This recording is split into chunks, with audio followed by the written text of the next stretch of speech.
Hello everybody. Now we're just going to see another example of uninformed searches, depth limited search, and what is meant by bidirectional search. Let me see these two in detail about now. Depth limited search. The name itself says depth limited. So limited search only it is possible. So depth limited search is algorithm that is similar to that of depth first search, which we seen that time, with a predetermined limit. Depth limited search can solve the drawback of the infinite path in the depth first search. In this algorithm, the node at the depth limit will treat as it has no successor nodes further. To overcome, so this depth limited search is helpful to overcome the problem of DFS as it lead to infinite loop, so it limit the search. The node of the depth limit will treat as no successor nodes further. So depth limited search can be terminated with two conditions of failure: standard failure value and next cutoff failure value. Standard failure value, it indicates that problem does not have any solution, whereas cutoff failure value, it defines no solution for the problem within a given depth limit. So let's see what are the advantages of using this DLS, that is depth limit search. It is memory efficient, whereas drawback, depth limited search also has a disadvantage of incompleteness.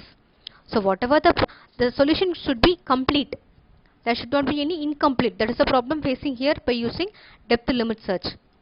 It may not be optimal if the problem has more than one solution. So if there is more than one solution for a given problem, automatically there will not be optimal solution, right? That is what the problem here by using this depth limit search. So let me see with an example so that you might get clear. And this is what the diagrammatic and graph representation, tree representation, which shows you how to solve depth limit search. So here it starts from start node S, then comes to A, then comes to C, then comes to D, and after D there is no goal node found. So again it backtracks to B, then comes to I, and then comes to J. So here the goal node is J. So by using a depth limit search, so it traversed starting from initial node. Initial node here is S, then child node is A and B. So first it goes to A, then comes to C, after that D, then comes to B, backtracking towards B, and then comes to I, and then comes to J. So since received the goal node, it stops searching the nodes. If not, it goes further depth.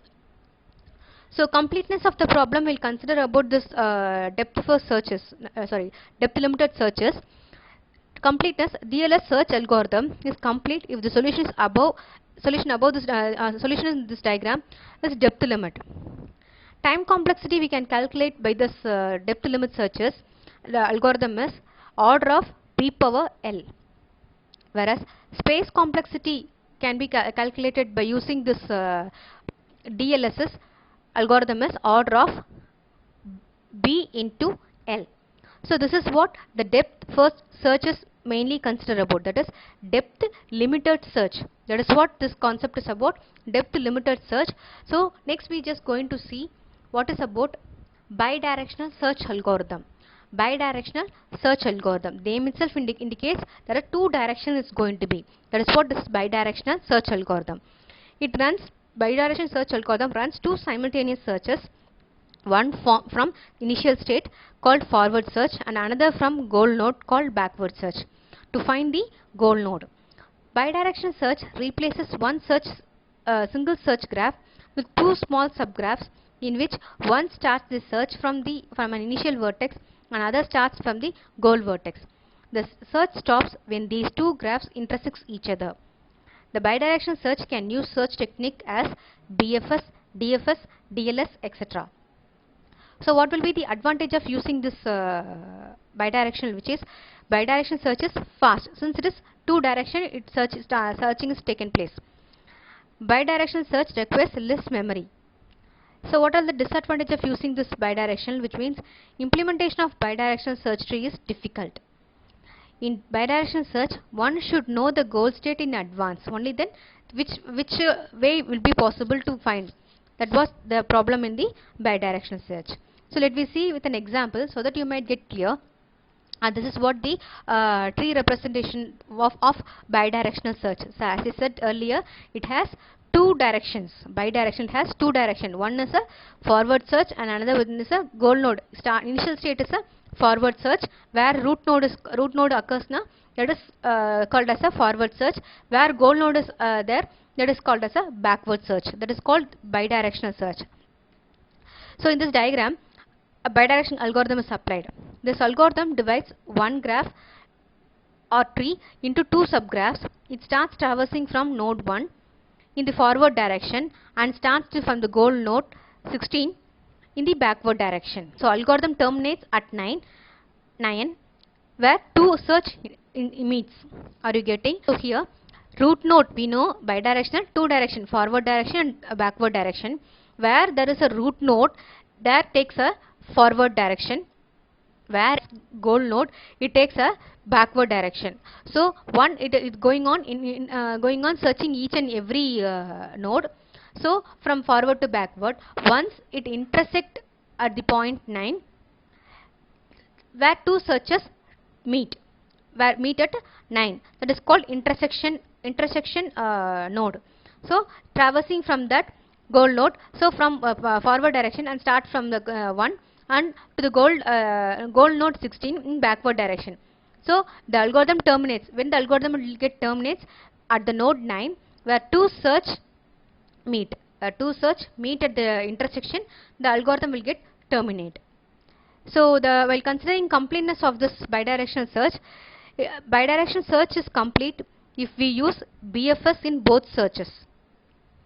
Time complexity for calculating this bidirectional search using BFS is order of B power D. Yes, same as that of the bidirectional search, which is a BFS.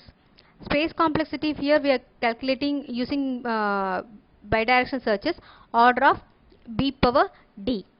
So when considered optimal, bidirectional search is optimal. So this is what the bidirectional search is about, which is two direction. One is forward direction and backward direction.